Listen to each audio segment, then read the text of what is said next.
Oof. All right, so I've learned that my vanity is getting in the way of my message, and that should never be the case. That what I'm trying to say is very important to me, and I need to. Oof, it's still washing me out. Maybe I should just turn this bitch off.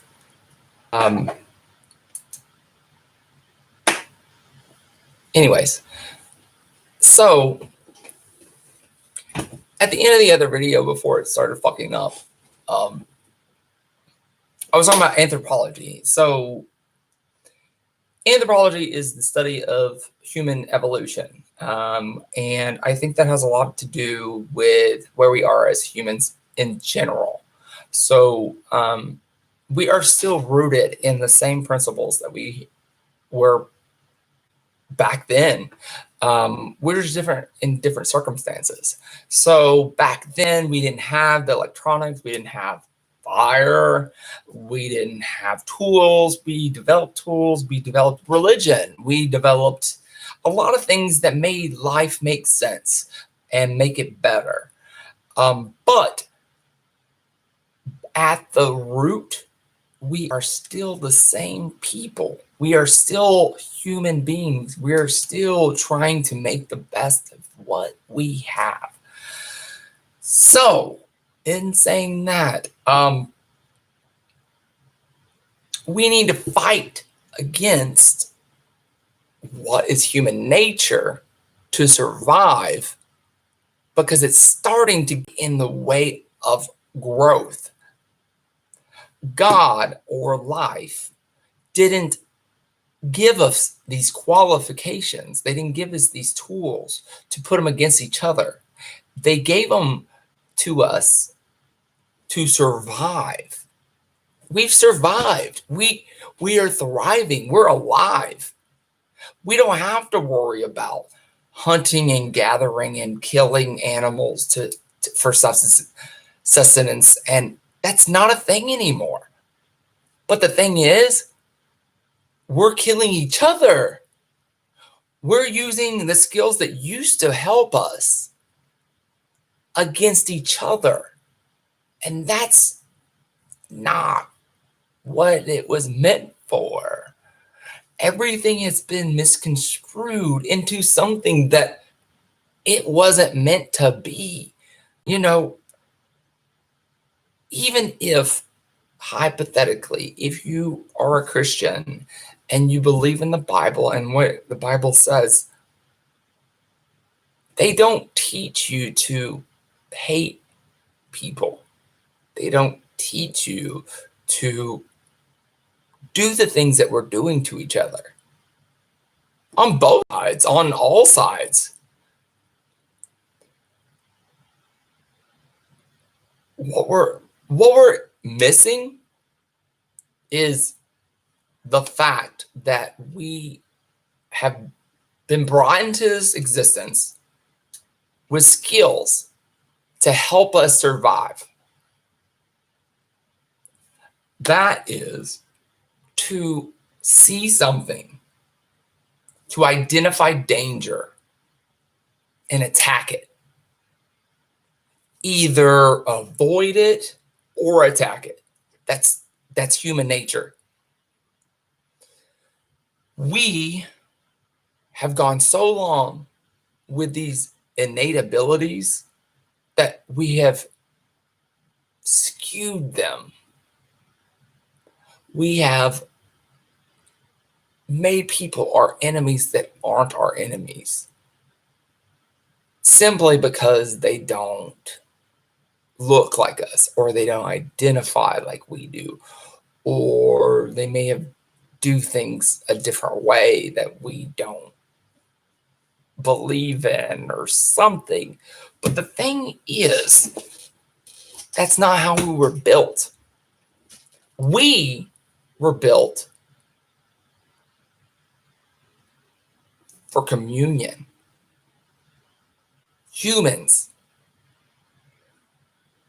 That's where my last video stopped, and the video fucked up and blah, blah, blah, blah. But my point was, back to anthropology, is that there were 8 different subspecies of Homo. Homo sapiens are the only ones that are surviving. So the other 7 couldn't survive. And you know the only thing that we have over them, besides the brain capacity that we have, and thank God that we were blessed with it, is that we banded together. That's the one thing that I wish that everybody could fucking get. It wasn't because of strength.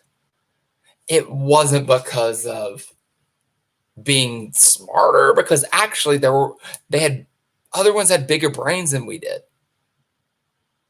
And the Neanderthals were at least 1.5 feet taller than us and had bigger muscle mass than we did. What we did, the way we survived, is together. Isn't that funny? I think it's funny now to think about it. The reason why we're actually surviving to this day, the reason why we as a species survived, is because we banded together. It wasn't about family. It wasn't about me being related to them and them and them and them, and that's what we actually wanted to do. No, we saw, bitch, it's fucking cold.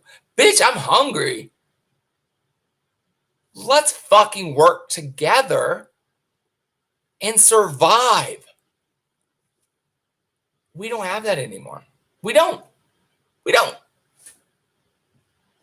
What we have is, you're different than I am. I don't care about what you care about. Fuck you. Fuck you. Your problems are not my problems at all. Why would your problems be my problems? I didn't do anything to cause your problems, so why should your problems be my problems? That's skewed thinking. The perspective is fucked now. Everybody thinks that in their little box, just because it works in their little box, that's all they care about. That's all they care about. And it's sad.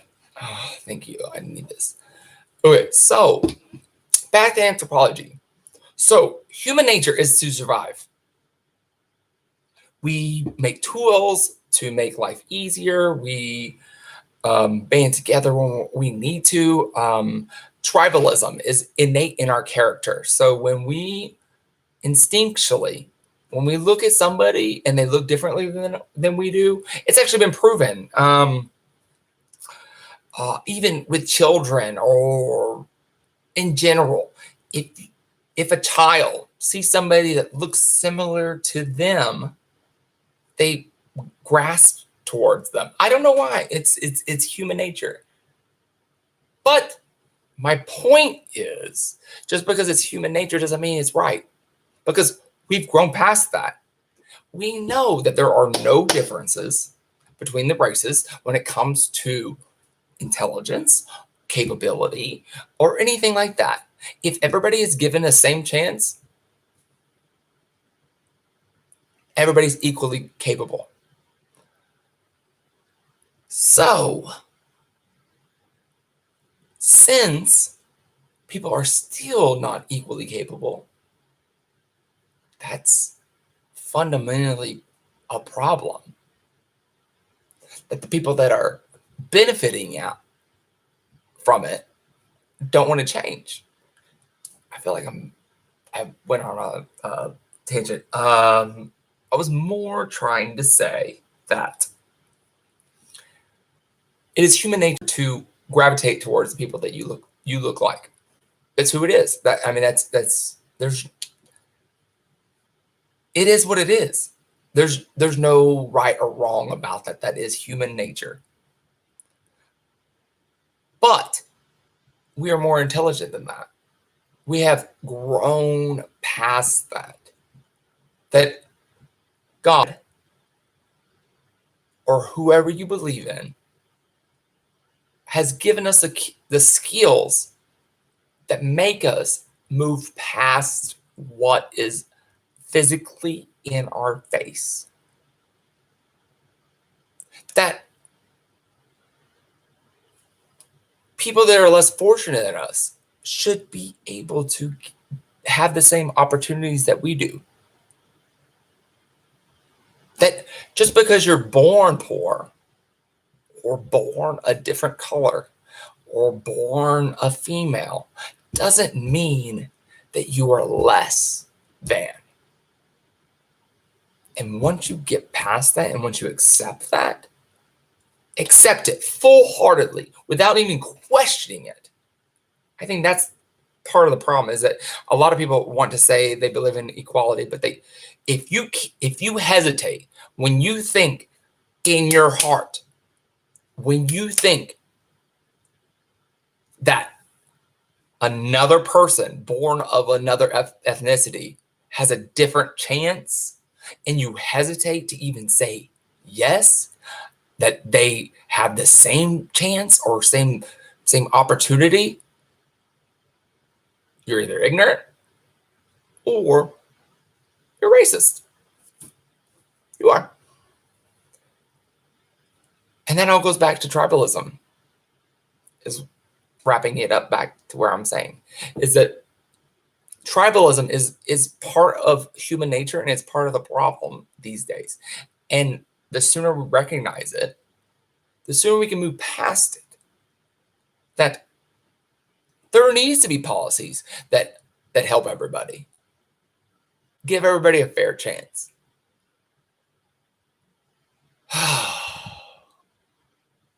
Making it political, and I was trying not to make it bit political. Okay,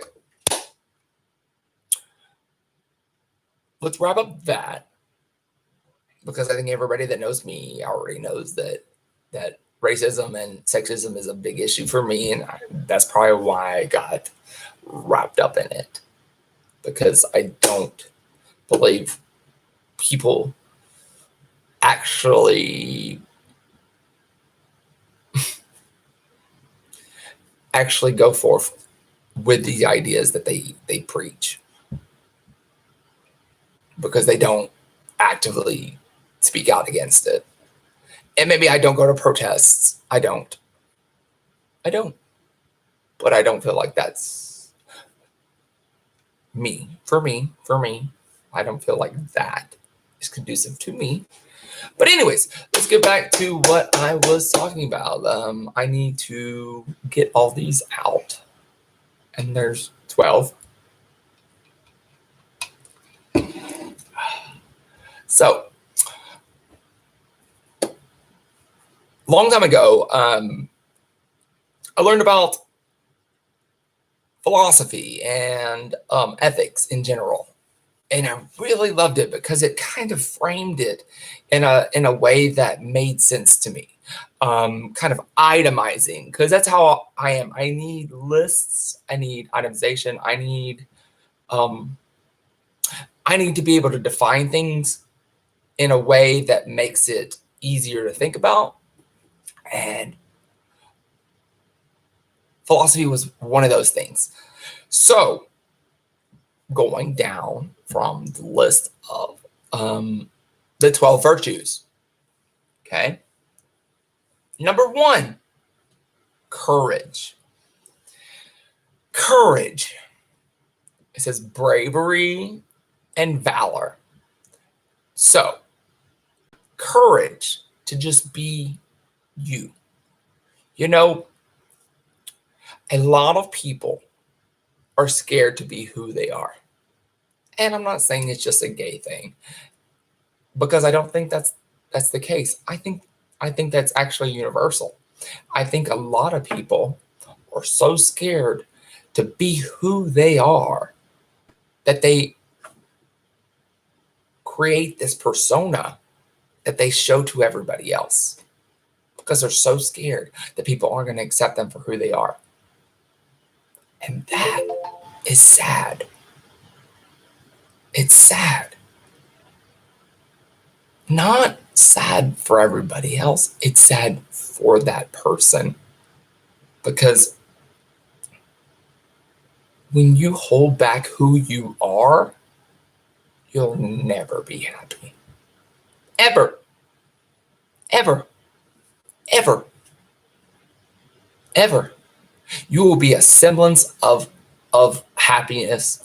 You will be some portion of it that feeds off of everybody else's acceptance that's dependent upon your image that you're portraying to everybody. But that's not happiness. And that's not courage. Courage is being different, being you, even if it's not accepted, even if you lose everybody around you, because at least you're being true to who you are. That's courage. Also, courage is speaking up against things that you know are wrong. Too many times, people only speak out against things that are wrong if it's viral, if it's popular, if you might get likes or subscribers or whatever the fuck. That's not courage. That's disingenuous. Courage is speaking up against what's wrong, what you know is right. When you see somebody that is being bullied or being sad or going through a hard time, and you push through whatever fucking things you have to do to make sure that that person makes it known that they're important and what they're going through is valid, that's courage.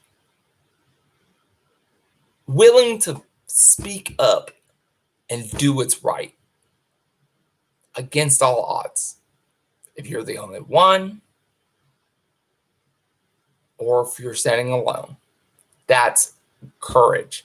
And valor is knowing that the virtues that you have in your heart are right and sticking up for that. Number one. 2. This one I have a hard problem with. Temperance, moderation, self-control, and restraint. To me, number 1 and number 2 kind of conflict with each other, just because how do you have moderation or hold back when you know something's wrong? But I think that's me, just because I need to try to be the social justice warrior for other people, just because I don't want anybody else to feel like that they are alone. But I think for me, in this instance, self-control is a thing, just in a different context. So even though I may speak out when I shouldn't, I do show self-control when it comes to work. Like, I would never, ever, ever, ever, ever say anything that I felt would be inappropriate in a work setting, because we're there to work. We're not there to, we're not there to be friends. If you develop friendship at work, that's a benefit, but it's not a necessity. The most important thing at work is being professional. So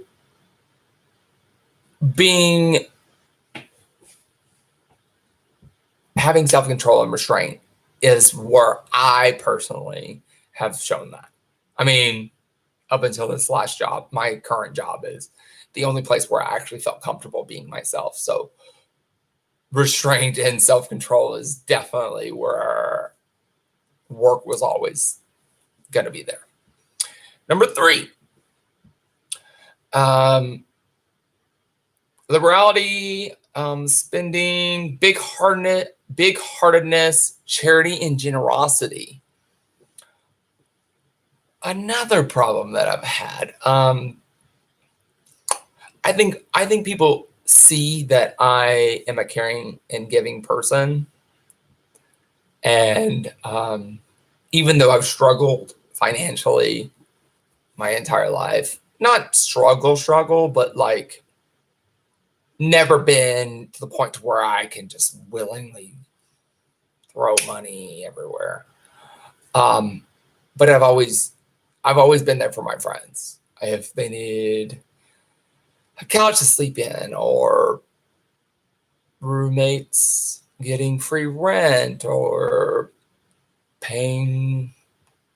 loaning people money, or whatever. That's how I've always done it. But I think just in general, you should give what you can and not overextend yourself. I think that's where it comes from, is where your heart is and where your finances are, and don't overextend yourself for other people, but try as best as you can to help those that you can. I think that's it. It's really not complicated, but it's hard to manage. And I get that. Number 4 is magnificence, charisma, style, radiance, joie de vivre. So I don't know how to identify that, but I think for me, for how I'm reading that, is just like a kind of radiance that you portray outwards. I know I'm not the best at it. I get sad sometimes, and I retract into myself, but I know that whenever I actually go out and I'm with my friends, I don't want that. I don't want to rain on anybody's parade. I feel like we should put our best foot forward and be the best person we can be, and shine our light on everybody if we can.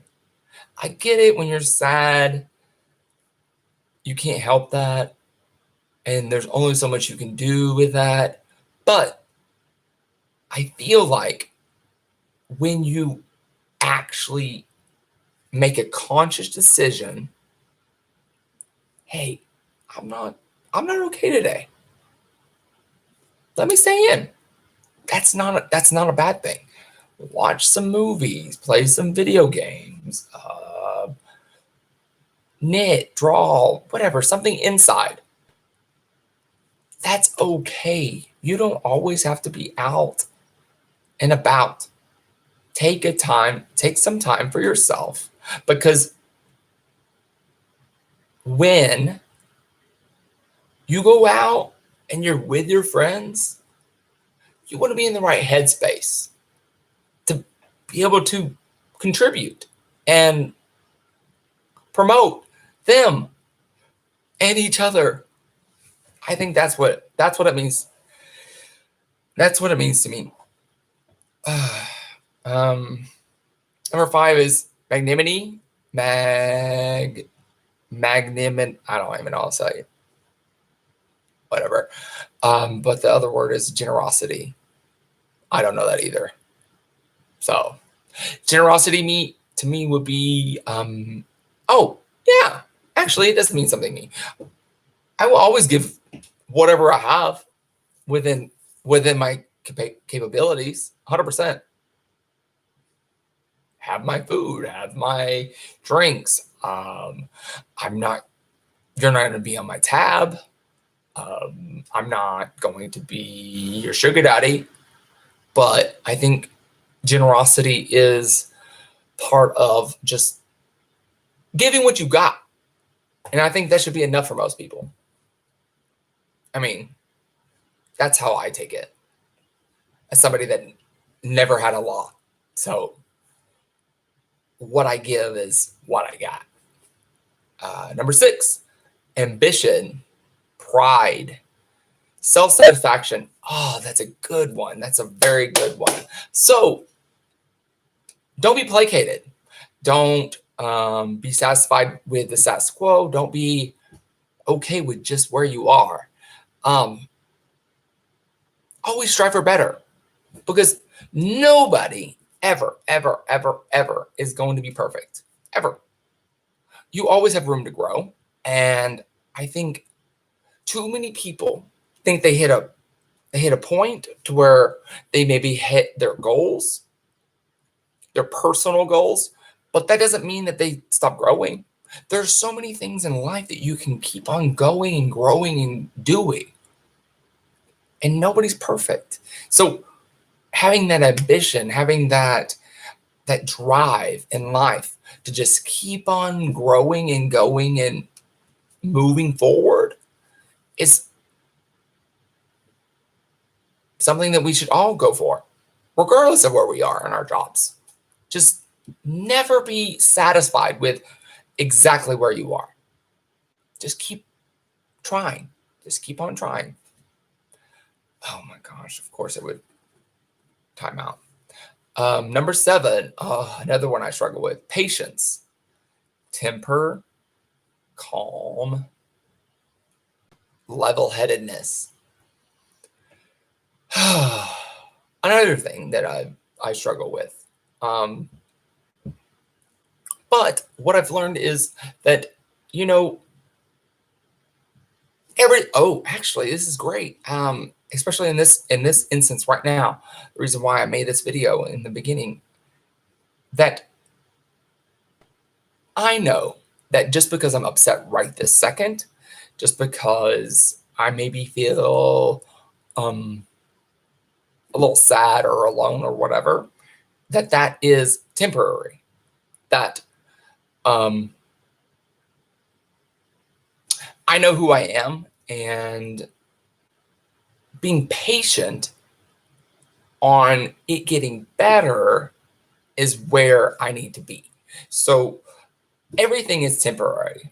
Everything, literally everything. Like, we're literally getting older by the second.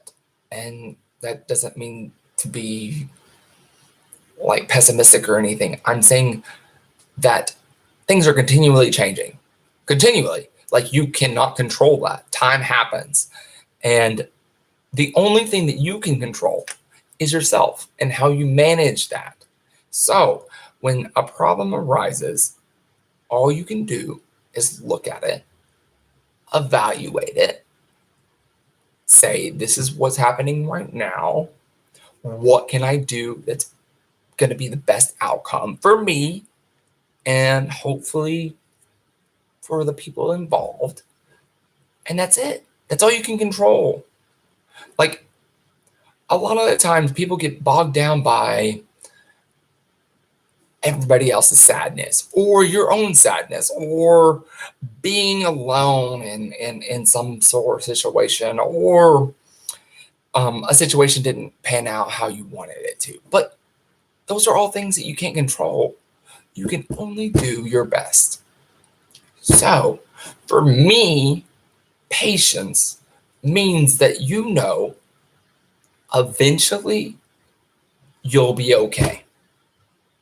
Be patient that the right or the best outcome will happen, even if it's the hardest outcome, even if you're all alone, because those are the things that you can't control. The only thing you can control is the way you react to things. That's it. All right. Number 8. We're almost done.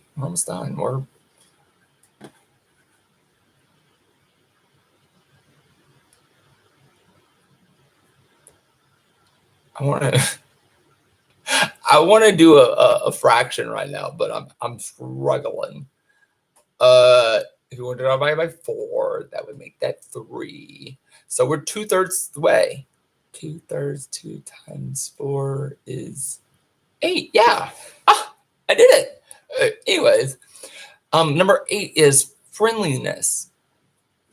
Social IQ. Friendliness. I don't know that word. I don't know. And sociability, camaraderie, and companionship. There's a lot of virtues in this list that I'm not good at. Well, maybe I'm not so good at it anymore.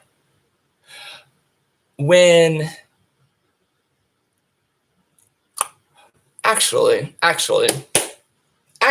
think I am. Just because I'm being hard on myself on my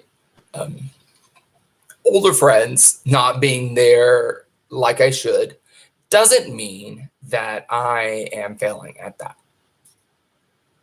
Because I don't think that's actually where it is. I don't think this virtue is actually about the people that rely upon you and you rely upon. I think it's about general people, because those are the ones that are missed. So whenever you go out or just randomly, if you go to a gas station or a coffee shop or anywhere and you see somebody that's sitting there by themselves and they look really sad. And yes, it might be a little obtrusive, and yes, you might not feel comfortable enough to come up to them, but I think I feel, and I've done several times, going up to them and saying, "Hey, do you look a little sad? Do you need somebody to talk to?" It's as simple as a question. Do you need somebody to talk to? That's it. If they don't want to talk to no stranger about their problems, they will say no. And I've gotten that several times, and that's okay. But you know what? A lot of times I've gotten, yeah, actually, I'm having a hard time. I'm really having a hard time. And then I sit down and I talk to them, and I think that's where that comes from. I think that's where the virtue comes from. Friendliness. Friendliness is not about the friends that you have, because you've already established that. You've already established that through friendship, through shared experiences. Friendliness is about the people that you don't necessarily know. It's about people you might meet that need a friend. That's just me. Number 9 is truthfulness, honesty, candidness, straightforwardness, frankness, and candor. Candor. I like how the last thing in that was candor, because a lot of the time people think that truthfulness is always about saying exactly how you feel all the time without any regards to how anybody feels. And that's not what truthfulness is about. Truthfulness is about being honest with somebody whenever they're actually able to listen and hear it. So if somebody is, I was about to say whenever they ask for it, but sometimes you need to do it before they ask for it. To me, truthfulness is about seeing a problem and expressing how you feel, your honest opinion right out the gate. Sometimes it's hard. Actually, I think a lot of it's hard. And I think a lot of people disguise their truthful and their honesty with humor or I don't know. It's never been me, so I can't speak for other people. But for me, truthfulness has always been hard. Like, being who I am made me lose a lot of things. And I chose truth over happiness because I know my life would have been a lot happier. Well, okay, let's not exaggerate happiness. Easy happiness is probably the better analogy. So I chose to come out and lose all my friends and my dad's family and my dad and all the normalcy that I had in my life for truth. I chose that. So truth is a big thing for me. And that's why I think a lot of people around me haven't really gotten it. They don't get why I'm so upfront with who I am and how I feel. But going back to the virtue, I still feel maybe I'm doing the most with the truthfulness and where I should actually be more respectful of other people's opinions and not come right out with what I think. I still think it's a valid virtue, and I feel like most people need to focus more on being honest with themselves first and foremost. First and foremost, look at themselves, look deep in their heart, who they are, be that person, and live that. And that's it. Truthfulness comes from your heart. And when you do, speaking for myself, I've never been happier than myself. Like, I used to be so down on myself all the time. I used to think I was never good enough for anybody. I do have bouts of that still, but I think that's more subjected to the people that I'm around than it about being me, because I think my truth is that I'm a good person. But I think a lot of people are so wrapped up in the false image of themselves that their truth will never come out because they're so focused on the fake facade and the energy that they get from other people.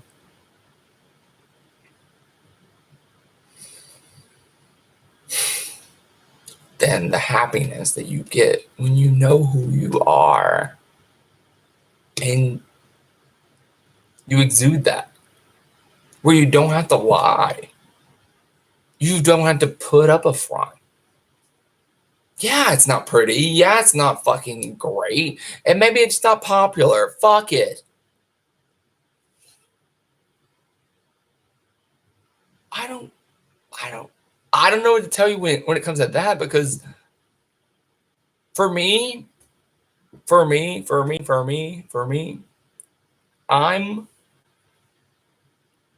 not the most popular. I used to be, when I used to try and perpetuate this image that wasn't me. I'm not a party boy. I'm not. Yes, I'm a social person, completely, 100%. But I don't do drugs. I'm a nerd. I play video games. I'm nice to everybody. And that's okay. I don't have to be anything other than myself. And I want, more than anything, I want everybody to realize that's okay. As long as you're happy with yourself, nobody can fucking front you. Nobody can call you out. Nobody can hurt your feelings. Nobody can do anything, because you're good in here, in your heart, and your soul is the most important thing. On to the next one. Number 10, wit. Humor, joy, basically like cleverness, sense of humor, meaninglessness, and absurdity. You know, life is a fucking joke. Like, if you take everything fucking seriously, you're going to be so bogged down and your heart is going to be so heavy that you're going to feel suffocated all the time. And I've been there, trust and believe. So finding humor and joy in the little things makes life easy, makes life easier, makes life simple. And yeah, for me, it's dad jokes and puns and corny ass jokes but find your happiness, find your way to cope with the terrible things in life. Maybe you have dark humor. There's a lot of people that do that. With memes. Memes are a big thing nowadays. But like, whatever it is, find it. Find some way to cope with the reality that we have. And be happy. Laugh at it. Because you can't control everything. You can't. So find a way to cope with it and still be happy. Because you can't control everything. You really can't. This election was a big fucking example. Both sides. I don't think anybody was happy. But we made each other happy by fucking making memes about each other and laughing at each other. And I think that's where it matters. Fucking laughing through it. About the situations we can't control that aren't necessarily evil. Like an elected official. Come on. Like,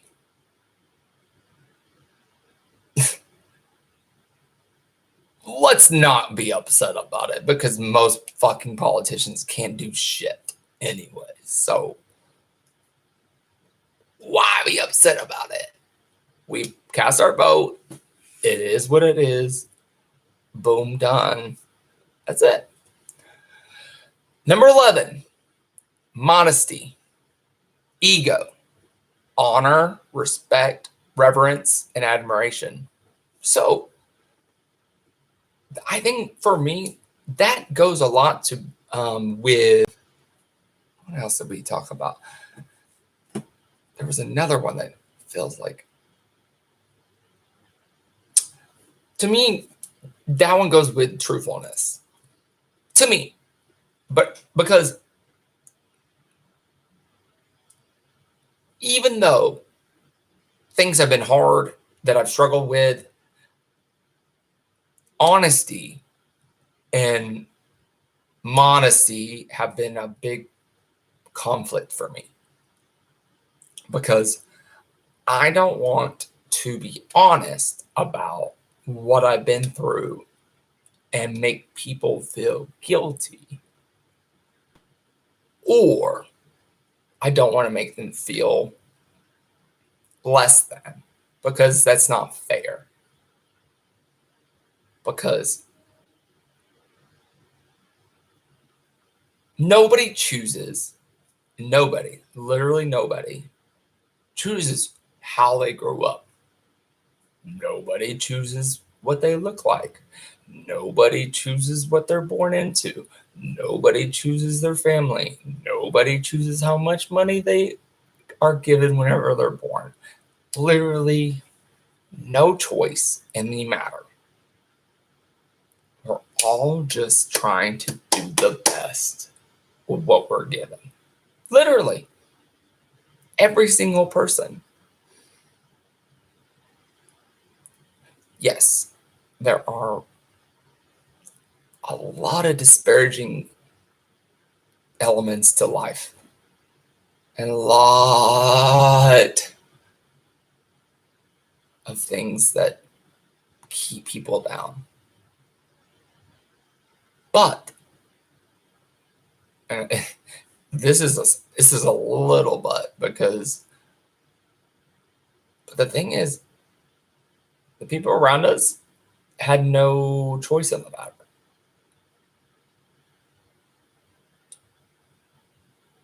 Literally.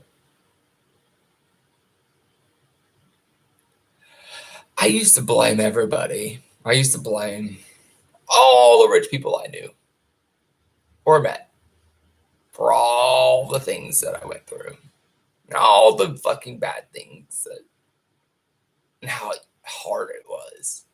But that's not their fault. I cannot blame other people for my problems.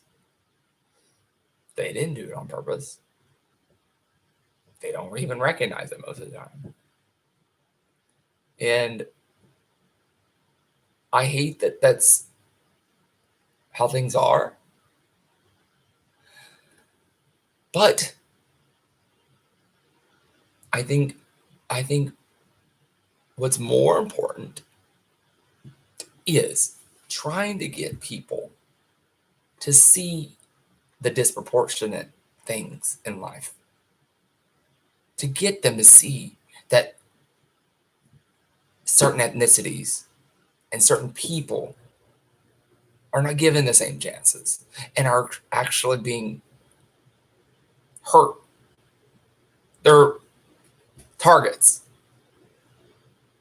Or that being poor, you don't get the same chance. You don't get the same chance to succeed. I think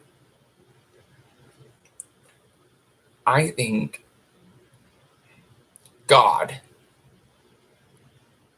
wanted that for us. He wanted every single person to have the same chance to succeed and be happy.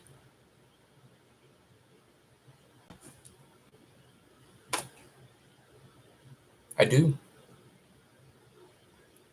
If you're going to argue against that, I pray for you. I pray for your soul and your heart. Because if you think that you are better than anybody else that was born on this planet in all their circumstances, you need to reevaluate yourself. Because that's not how it should be. At all. So now we're on 12. Yeah, 12. Ooh, which is a hard one. Why would they make that last? Number 12 is justice, sense of right and wrong, indignation, impartiality, even-handedness, and fairness. And I think that's kind of actually a great point that I was kind of making before, is that nobody chooses how they're born. Nobody chooses where they're born. Nobody chooses who their mom is. Nobody chooses who their dad is.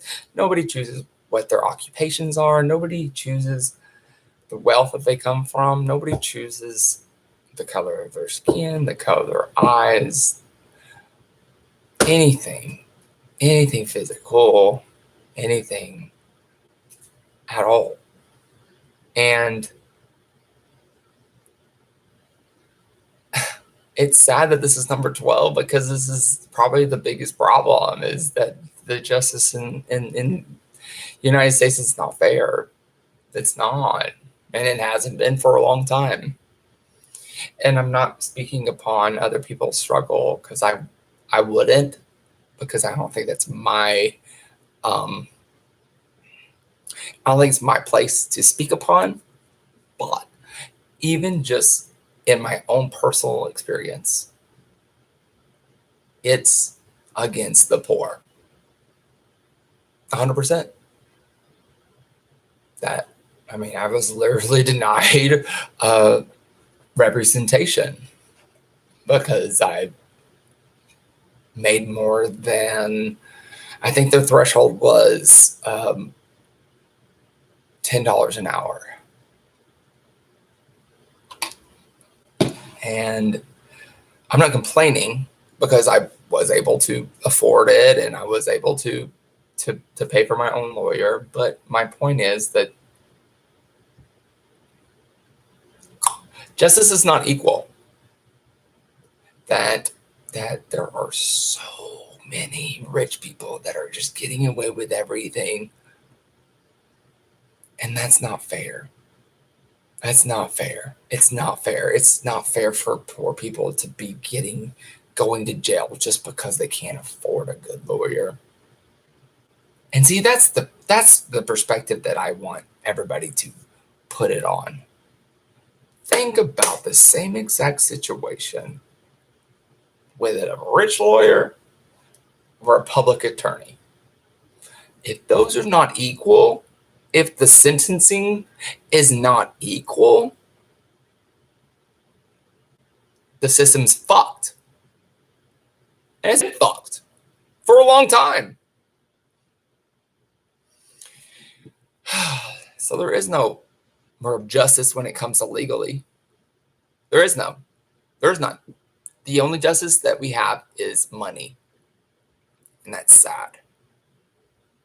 But when it comes to virtues, there's still a sense of virtue, of what is right and wrong. And I hope everybody lives their life that way. That when you look out there and you see somebody, hypothetically, if you see somebody being hit or pushed down, it doesn't matter what they look like, because that's right and wrong. Look, he's here. That's what right and wrong is. It doesn't matter what you look like. It doesn't matter how old you are, how young you are. It's about what the virtue is. And I think everybody has that in their heart. So that's number 12. And that's it.